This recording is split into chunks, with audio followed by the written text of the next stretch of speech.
Belfast চুক্তি। এই চুক্তির পটভূমি নিয়ে কিছু কথা না বললেই নয়। উত্তর আয়ারল্যান্ড এবং আয়ারল্যান্ড প্রজাতন্ত্র, এই দুটো গোষ্ঠীতে যখন ভাগ হয়, মানে মূলত রক্তবহ একটা সংঘর্ষ বা সংঘাত তৈরি হয় উত্তর আয়ারল্যান্ডে। এক্ষেত্রে এখানে দুটো গোষ্ঠীতে বিভক্ত হয়। একটা গোষ্ঠী ছিল ইউনিয়নিস্ট, যারা যুক্তরাজ্যের সাথে থাকতে চেয়েছিল, এবং আরেকটি গোষ্ঠী ছিল ন্যাশনালিস্ট, যারা আয়ারল্যান্ড প্রজাতন্ত্রের সাথে বা আয়ারল্যান্ডের সাথে থাকতে চায়। এই দুটো গোষ্ঠীর মধ্যে যেই ঝামেলা বা যেই সংঘাত, এটার পরবর্তীতে তাদের মধ্যকার সংঘাত মিটিয়ে শান্তি স্থাপনের জন্য চুক্তিটা বেলফাস্ট চুক্তি। এবং এই চুক্তি স্বাক্ষরিত হয়েছিল 1998 সালের 10ই এপ্রিল। এবং এই বেলফাস্ট আয়ারল্যান্ড বা নেদারল্যান্ডের একটা শহর, সেখানে এটা স্বাক্ষরিত হয়। এবং মজার বিষয় এই 1998 সালের 10ই এপ্রিল যে এই চুক্তি স্বাক্ষর হয়, এর মাধ্যমে কি আসলে মানে ঠিক হয় যে কি হবে।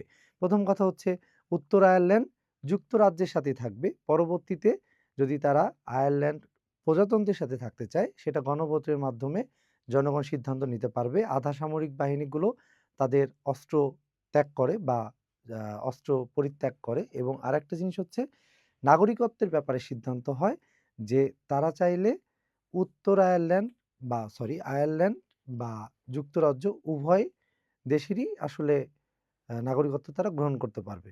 ব্রিটিশ নাগরিকত্ব গ্রহণ করতে পারবে, আয়ারল্যান্ডের নাগরিকত্ব তারা গ্রহণ করতে পারবে। এবং তার পরের মাসে 1998 সালের মে মাসে যে গণভোট হয়, তাতে কিন্তু এই চুক্তি জিতে যায়, বেলফাস্ট চুক্তি। তো এই পটভূমির আলোকে আমাদের যা মূলত মনে রাখতে হবে যে বেলফাস্ট চুক্তি কত সালে হয়? 1998 সালে 10ই এপ্রিল। এবং এই বেলফাস্ট চুক্তির আমরা যদি একটু শর্ট ফর্মে দেখি, যে কার্যকর হয় 1999 সালে 2 ডিসেম্বর থেকে। তার মানে স্বাক্ষরিত হয়েছিল 10 এপ্রিল 1998, কার্যকর হয় 2 ডিসেম্বর 1999 সালে। দুটো তারিখ খুব গুরুত্বপূর্ণ।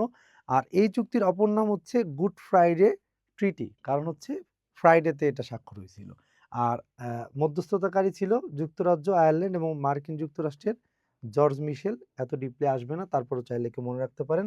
এটা আসলে ক্ষমতার ভাগাভাগি, আয়ারল্যান্ডের রাজনৈতিক ভবিষ্যৎ এবং আয়ারল্যান্ডের সাথে যেই সম্পর্ক, এবং মূলত উত্তর আয়ারল্যান্ডের যেই দীর্ঘ সময়ব্যাপী চলে আসা, দীর্ঘ অনেক বছর যাবৎ চলে আসা সংঘর্ষের বা গৃহযুদ্ধের সহিংসতার অবসান ঘটে এবং শান্তি প্রতিষ্ঠিত হয়। সুতরাং আমাদের মনে রাখতে হবে এই দুটো জিনিস।